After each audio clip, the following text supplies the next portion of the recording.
Cardiac cath-lab চালুর একযোগে সক্ষমতা বাড়ানো হয়নি রংপুর মেডিকেল কলেজ হাসপাতালের হৃদরোগ বিভাগে। নেই আধুনিক যন্ত্রপাতি, রয়েছে পর্যাপ্ত জনবলের অভাব। ফলে কাঙ্ক্ষিত সেবা না পেয়ে বিদেশমুখী হচ্ছে অনেকে। দেশের বাইরে গিয়ে অর্থ খরচের পাশাপাশি পোহাতে হচ্ছে ভোগান্তি।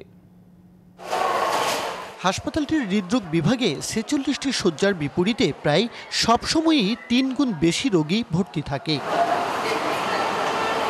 তবে বাড়তি এই চাপ সামলানোর জন্য নেই পর্যাপ্ত জনবল। ১০ সিসিইউ বেডের ৪টি অচল, নেই কার্ডিয়াক সার্জারির ব্যবস্থাও।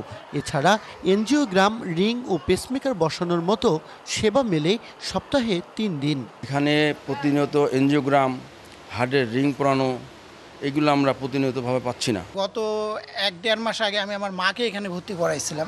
আমাকে এনজিওগ্রাম করার জন্য আমাকে ঢাকা নিয়ে যেতে হয়েছে ন্যাশনাল হার্ট ফাউন্ডেশনে। মধ্যবিত্ত শ্রেণীর, নিম্ন শ্রেণীর লোক যাতে আমরা এখানে সেবাটা পাই, এজন্য সরকারের প্রতি আমার আকুল আবেদন। বেসরকারি প্রতিষ্ঠান জনস্বাস্থ্য অধিকার আন্দোলনের পরিসংখ্যান বলছে, প্রতি বছর উত্তরাঞ্চলের প্রায় ৩০,০০০ মানুষ হৃদরোগের চিকিৎসা নিতে যান ভারতে। ব্যয় করেন ৩০০ থেকে। মাঠের অলরাউন্ডার আমি, আর ঘরের allrounder Tilex. Tilex toilet cleaner, clean মানেই টাইলক্স। ৪০০ কোটি টাকা। বিভাগের চিকিৎসার হাব হিসেবে পরিচিত রংপুর মেডিকেলে হৃদরোগ বিভাগের সক্ষমতা বৃদ্ধি করা গেলে দূর হবে ভোগান্তি, কমবে অর্থের অপচয়।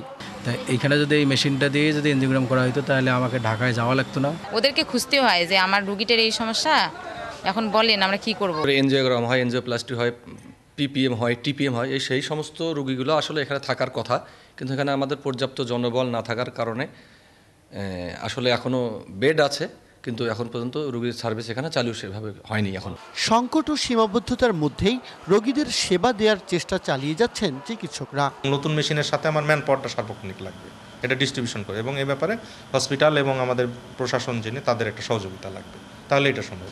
আধুনিক যন্ত্রের প্রয়োজনীয়তা সহ বিভিন্ন সংকট নিরসনে কর্তৃপক্ষের দৃষ্টি আকর্ষণের আশ্বাস বিভাগীয় প্রধানের। আমাদের জনবল কম, তারপরেও আমরা এই সীমিত জনবল নিয়ে, সীমিত এই মেশিন নিয়েই আমরা কিন্তু এই সেবাটা দিয়ে যাচ্ছি। হাসপাতালটির সক্ষমতা বৃদ্ধিতে আন্তরিক হবে সরকার, এমন প্রত্যাশা সেবা গ্রহীতাদের। Majed Masud, DBC news, Rangpur.